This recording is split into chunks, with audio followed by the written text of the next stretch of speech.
A man had just hidden the beautiful woman under her flowing skirt. When two pursuers aggressively came after them, they interrogated the woman, asking if she had seen the fugitive. But before she could answer, the pursuers took out bayonets and began searching. As they were about to search under her, the woman's heart instantly leaped to her throat. She quickly pointed in a random direction, and the pursuers ran that way. But at that moment, immediately caught the attention of the two officers. Fortunately, they didn't think much of it. After a brief glance, they left. Once the woman saw them walking away, she placed her hands on her knees and slowly stood up, allowing the man hiding inside to crawl out. Realizing they had successfully escaped danger, the man was overjoyed. He stood up and adjusted his pants, then helped the woman carry potatoes away from there. 1 year later, they married and had children, living a happy life. But unexpectedly, the officers still hadn't given up the pursuit. They eventually arrived on horseback at their door. To escape, the man had no choice but to jump into the sea, and from that point, he completely disappeared. Year after year, their daughter grew up, eventually got married, and gave birth to little Jack.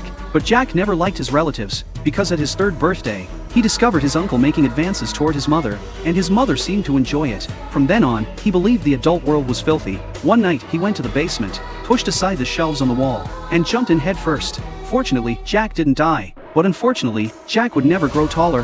His height remained frozen at 3 years old. Since it was during World War II, his father was constantly at war, afraid of losing connection with Jack. He hired a young nanny to take care of him. After spending considerable time together, Jack and she grew increasingly close. One day, the nanny took Jack to swim at the beach, and they changed clothes together in a changing room. As the nanny's attractive body was revealed, Jack secretly watched everything. The nanny sensed the boy's playfulness, unaware that Jack was actually the same age as her.